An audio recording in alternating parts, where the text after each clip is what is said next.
It's one thing to listen to doom and gloom about food and fertilizer shortages, skyrocketing prices, the cost of living, or your job being outsourced overseas or eliminated due to automation.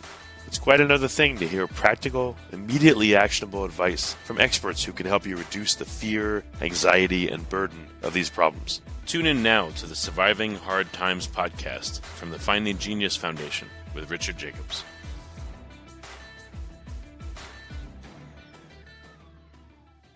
Before we begin, a note from our sponsor. I'm Richard Jacobs, Executive Director of the nonprofit Finding Genius Foundation and host of the Finding Genius podcast. In late 2016, I was rear-ended at 65 miles an hour by a truck on the highway, which sent me off-road into a ditch. The impact of the collision gave me a concussion and other injuries. At the hospital, a CT scan showed that I had thyroid nodules, which turned out to be cancer. It was then, when I had a biopsy of my neck, that I realized even if I was a millionaire, I wouldn't want a second or a third biopsy due to the pain and the invasiveness of it. And appointments at that time for thyroid experts were 3 to 6 months out, and I was worried about dying now, even if that was irrational.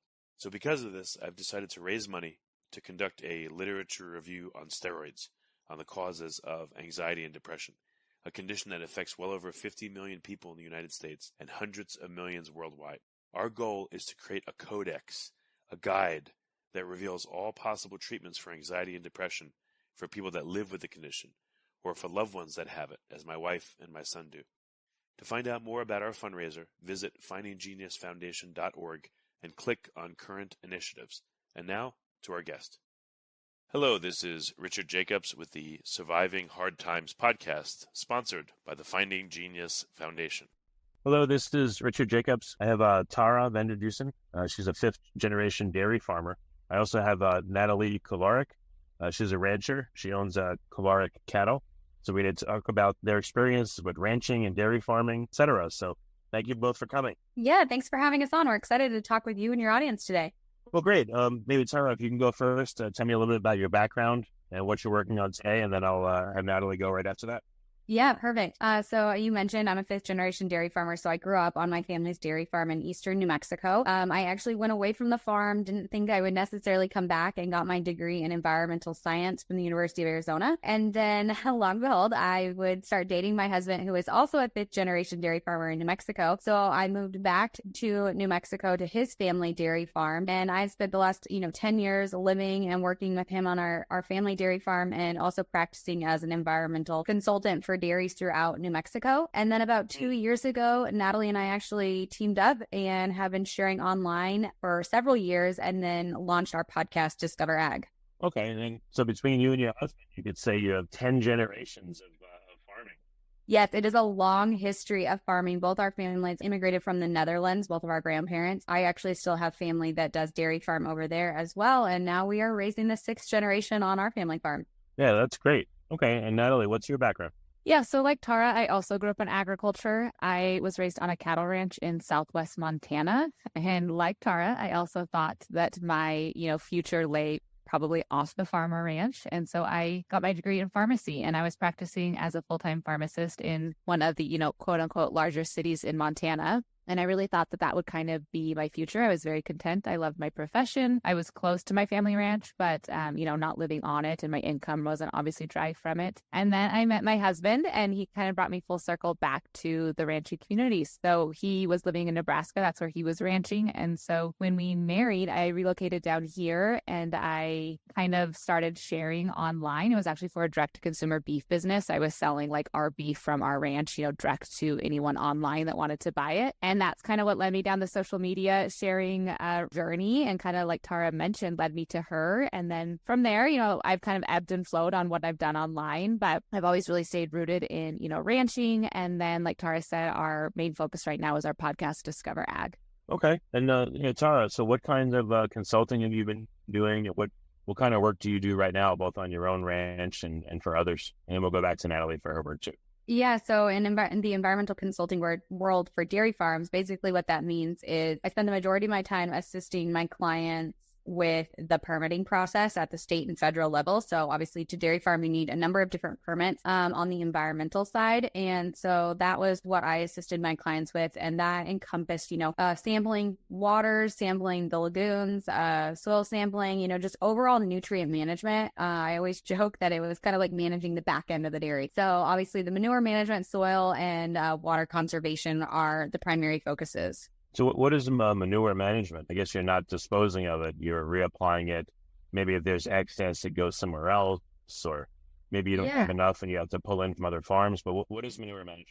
Yeah, so there's kind of like two types of manure. There's solid manure and then the liquid manure. And so the solid manure, we actually compost 100% of our corral manure, and it goes out to not only our farms, but surrounding farms. So we obviously bring feed in from other farmers. And so we kind of like to think of it as like a closed loop. Like we have nutrients coming in to our farm, the crops, the feed our cows. We want to be sending their manure back out to those farms to be applying those nutrients out onto those fields. And so that's what happens with the solid manure. From the liquid manure side of things, that includes even what we're washing our barn down with. So we collect all the water we use on the dairy. We also collect all of our rainwater, and it ends up in a lagoon. And then we use that water to water our crops. It's obviously a nutrient dense water, and so we're applying it onto our crops as fertilizer as well as actually like irrigation water. And so especially here in New Mexico, where we are very water limited, drought conditions, using like every piece of water we can, recycling it on the dairy is really crucial.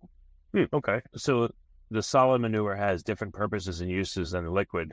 And I guess obviously you wouldn't want to mix them. Yeah, so you want to remove as much of the solid manure from the liquid as possible. So it actually goes through a solid separation system. And then obviously with liquid manure, it's harder to haul. I mean, it's heavy. So you want to apply it. It ends up being applied on the field closer to the dairy farm, whereas that solid manure can be hauled off site and go to other farms, like I said, kind of beyond our acreage to be able to fertilize their soils. Do you add anything to it, or you just apply it as it is? I mean, would it make sense? Let's say the liquid manure could be a carrier for other substances that you want to put into the soil, maybe mycorrhizal fungi, or I don't know. So do you guys ever add anything to it?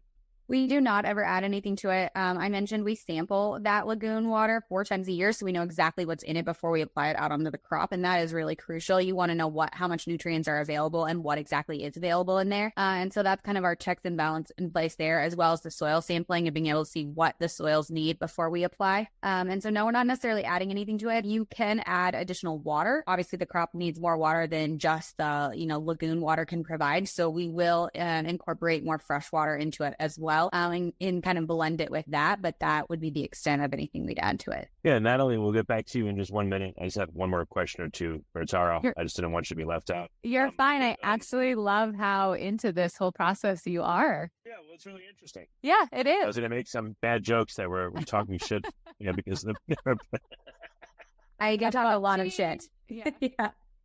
Yeah, so Tara, you said you monitor the lagoon once a quarter. What do you notice, throughout the seasons? Like, how does the composition of the manure change, and how does that affect your use of it? Yeah, definitely. There is seasonal changes within the lagoon.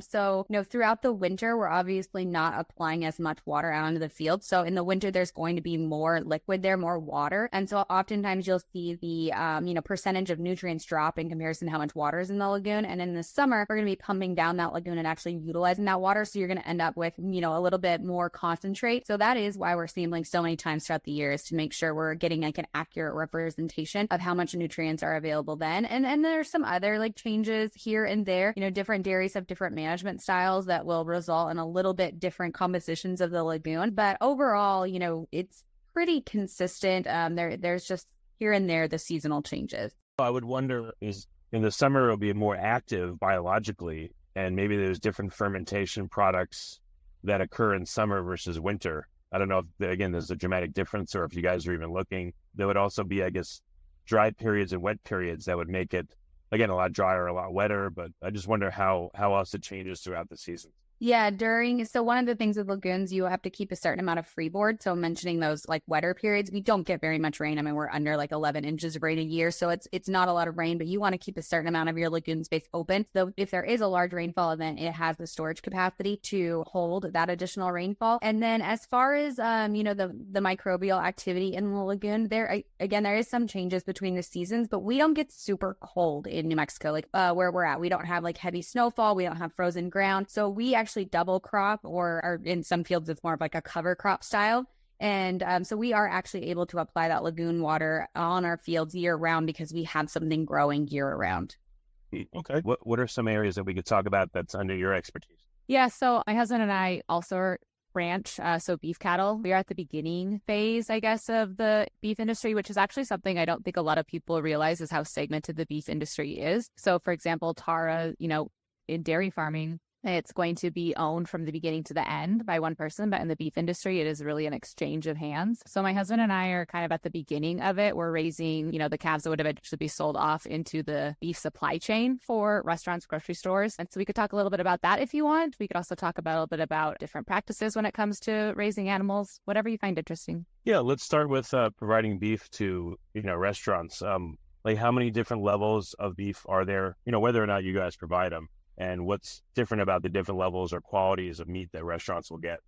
Yeah, so I guess there's going to be, grass finished, grain finished. I mean, you could obviously get grades different when it comes to beef. So you'll get like prime, choice, select, and all of those would be within the different finishing operations. Whether you're sourcing like grass finished or grain finished at the end of the, I guess, whole entire process, all of it would start out the same. So a calf, just to kind of go through the life cycle, would start out on pasture on an operation like my husband and I's. It is going to graze out at pasture with its mom, basically just getting forage and milk for probably about 2/3 of its life. At that point is kind of when you're going to wean the calf from the mom. So you're going to essentially separate them. I would like to think of it as like a teenager when, in humanology terms, I guess. And at that point, you are, another branch, another operation is going to step in and buy that calf once it's been weaned, and they're going to finish it. And so that would kind of be the second part of the beef industry. And then it would enter into what people would usually typically recognize as a feedlot. And that would be the kind of the third industry that would enter before, it's processed and either ends up in the grocery store or in the restaurant. Okay. Well, very good. And then, the other aspect that you're working on, let's talk about the animal behavior and health. And, what are you focused on there in regards to the cattle? So animal husbandry is like top of mind for most farmers and ranchers, so we are at the beginning of it. We are in charge of doing vaccinations. You work with a vet to have a vaccination protocol. And it's really one of the first initial steps to really setting animals up for like a really long and healthy lifestyle. We obviously do use antibiotics when needed. And I think that can be a little bit of a misconception when it comes to the beef industry. It's not, just given as prophylactic dose. My husband and I are only treating when we see an animal that is sick. We work with a nutritionist when it comes to feed. So, at a certain point, the animals are going to no longer be eating just grass or milk. And at that point, if you're introducing and kind of going down the pathway of like a grain finished animal, you work with an animal nutritionist to kind of make sure the forage, the, nutrients, the minerals, all of that is the right amount and the adequate amount that the animal is going to be getting. We actually graze corn stalks here in Nebraska, which is kind of a more unique thing because we have that forage available, whereas not everywhere in the U.S. will have that. And so that's kind of a interesting thing that we do here. We rotate from summer pasture to neighboring corn stalks. We'll actually just lease them from like a local farmer. And then that kind of completes our cycle. We'll go from summer pasture to corn stalks. And then we do have a small window in our operation where we have to feed with like hay. And then the animals kind of back out on pasture again. Okay. What do you see customers want, the restaurants and the other people? Are there trends where people are going to more like grass finished or, grain finished? Like what are the different needs out there that you see?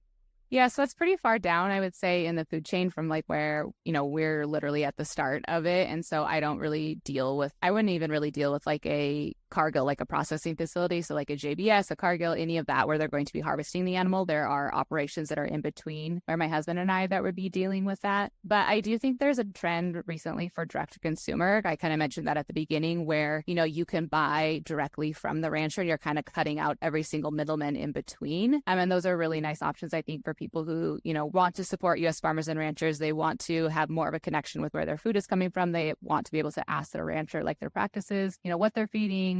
They want to know the beef they're ordering is maybe from one cow and one cow only. So there are some advantages to direct to consumer. And I always think it's nice to see people kind of like supporting locally or even nationally that way.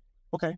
Going back to Tara, I didn't keep all the topics in my head. I know we talked about the manure, but what else that you're working on that you feel like would be good to talk about? Yeah, so I think one of the really interesting things, Natalie talked about, obviously her cows are out at pasture for a majority of their life, which is really incredible for, ruminants improving soil health. But on my end of the spectrum, our cows are in corrals. It's called open lots, so big, large, open pens, essentially. And one of the cool things about that is our cows eat a lot of what's called byproducts. And I kind of hate that word because it makes it sound like it's something bad. But essentially, our cows are able to take leftovers from other processes. So, when you process cotton, you end up with a cotton seed left over. If you, are making ethanol, you end up with, different grains that are left over. And so we're actually able to feed those products to our cows. And we work with a nutritionist. So all of our cows have a nutritionist that plans their diet and really upcycle those foods that would otherwise end up in a landfill and just go to waste. Our cattle can, eat them, consume them, and turn them into,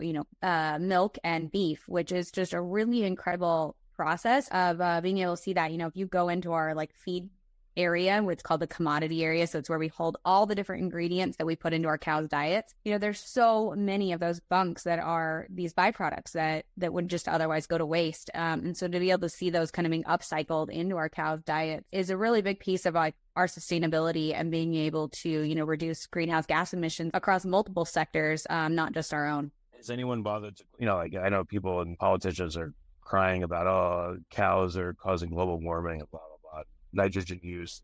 Has anyone quantified what actually is being emitted and what its consequences, or is this just a generic talk that may not even be useful? Yeah, so a lot of animal agriculture has done full life cycle assessments. And so we have comprehensively looked at the different pieces. All of animal agriculture accounts for about 4% of total greenhouse gas emissions. Dairy within that 4% is about 2%, so about half of it. And I do think that probably if there's one piece of that life cycle assessment that is underrepresented, it is the amount of byproducts our cattle are consuming. It's really hard to calculate that, and it's very specific to the region. So where we are in eastern New Mexico, we have the influence of West Texas. So I mentioned, cottonseed is something we feed to our cows. If you're a dairy farm down in Florida, you might be feeding citrus pulp from leftovers from making orange juice. And so it's all very regional, very specific to where you're at. And so that makes it difficult to calculate exactly how much of the products are, included in greenhouse gas emissions, or how much it's reducing those. But there is a really great study that came out, and all of those byproducts that we feed to cattle, if we instead threw them in a landfill, which, so just throw them out because there's no other use for them, it would increase emissions by 49 times. And so it is a massive increase in emissions if we are not feeding those to our cattle. Yeah. 49 times what? The total emissions for all sources, or just for the dairy sources, or what? For those byproducts. So if those byproducts weren't being fed to cattle and they were just thrown in a landfill to decompose, it would increase the emissions versus feeding them to cattle by 49 times. So it's not even a trade-off. It's more than that. It's actually anyone interfering with cattle eating these byproducts, it would make things worse. It sounds correct. Yeah, it's correct. And you are talking, this is massive scale. If you're close to a large city, bakery waste, grocery store waste, all of those types of things are things that can be fed to animal agriculture that really would otherwise absolutely just be trash. Yeah, it's interesting. Almost 86% of cattle's diet is actually non-edible by humans. So you're looking at a really large percentage of products that are potentially byproducts, or, wasted cellulose, different things that cattle are really upcycling. Okay. Yeah, that's really good. The powers that they just, cow's bad, this bad, that bad. So that's a huge nuance. It's different. What else? What are some of the main issues in ranching and that are going on today that you guys are working on? Natalie, do you want to talk a little bit about ranching? Yeah, I guess I'm just not quite sure about the question. Oh, well, we can focus on cattle or the manure or the supply to restaurants, or, what area of the ranching industry is changing a lot recently, is coming up differently. You guys see ahead for the next year or two, that's very important to look at. Yeah, so I'll jump in here. We've been talking about emissions a lot, and you mentioned how nuanced this conversation is. And I think that is something that Natalie and I spent a lot of time talking about actually over on our podcast, Discover Ag, is these nuanced conversations. I think as a society, and especially policymakers, we're getting really bad carbon tunnel vision. What is the emissions of X versus X versus X? And then that's the only things we're looking at. And when we look at our food system, whether it's dairy or cattle ranching like Natalie, we need to be looking at the entire system. It is a system, and every piece plays a part. And there are definitely ways we can improve our food system and changes we can make. But I think in the end of the day, we have a pretty secure food system as far as we have a safe, affordable food system, an abundant food system. So there's a lot of things we're doing right as well. And we can't just remove one piece or make a massive change to one piece and expect the entire system to continue working. And so it is these nuanced conversations we need to be having versus just that carbon conversation. And I think that is something really challenging and something we need to work on over the next few years, especially in conversations with policymakers, of making sure that, the people that are making decisions understand the system in its entirety instead of like honing in on one single area to focus on. Do you think they want to understand the whole system, or they're just looking for things to use to advance their agenda as talking points? What's your impression when you've spoken to, let's say, politicians or regulators? That's such a good point. I think it's probably a combination of both. I do think agriculture, as you've even learned through this conversation, is pretty nuanced. And when you are far removed from it, which a lot of people at the policy level are, and just in general, I mean, we're 3 generations removed from the general public. And so I do think there's just a lot of things to consider that you don't unless you're really in it, living it, like boots on the ground every single day. And so some of it's like no fault to their own that they wouldn't understand or think that far down like the food chain or the food supply, or ripple effects, or kind of, full circle conversations. And then, I do definitely think that there are people who are maybe like twisting words and pushing agendas. The Biden administration, not to get political, that's just who it is. I'm not like pointing one way or the other, but, they've set lofty goals of, being by 2050, is it carbon neutral or carbon neutral by 2050 economy wide?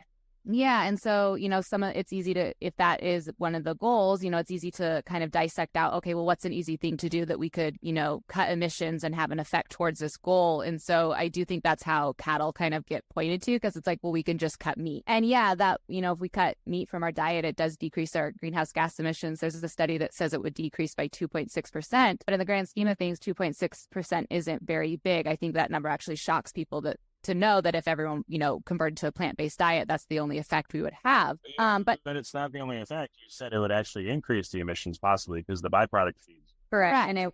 And it would also increase nutrient deficiencies. Again, you can be decreasing something on one side and not have the full effect that you think you are across the board.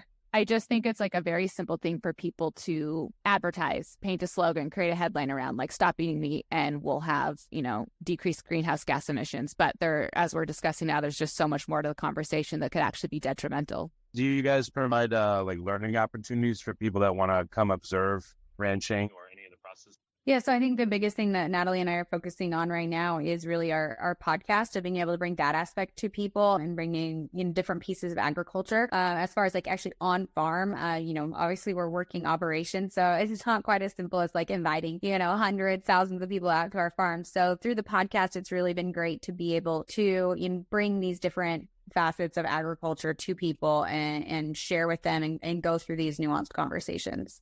Our podcast is every Thursday, and we actually break down the top trending news articles around food and agriculture. So if you ever see something that's like in the news that you would have a question about, like that has anything to do with agriculture or food, anything in that realm, we're usually pulling like the most trending things right then and then kind of giving our perspective, like our farming perspective on it. And so it ends up being really good conversation of just things that you may see a headline and think that was, the full story, but we usually break it down and offer a lot of different viewpoints and other things to consider, or maybe answer questions as to why that would be happening. It's pretty interesting. Yeah, that's great. So where can listeners find out more from both of you? Like, what's the name of the podcast? Where can they find it?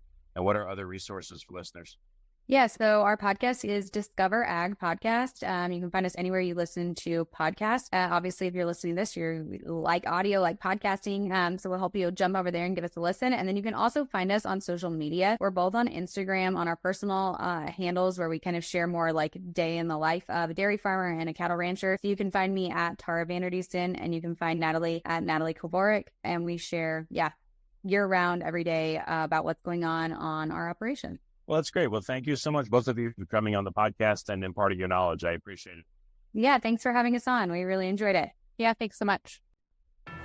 Before you stop listening, ask yourself, what are 1 or 2 useful things you heard on this podcast that can help you overcome food and fertilizer shortages, skyrocketing prices, the cost of living, or your job being outsourced overseas or eliminated due to automation? Please like and subscribe and tell your friends and family about the Surviving Hard Times podcast. We're all going to need help now and in the near future.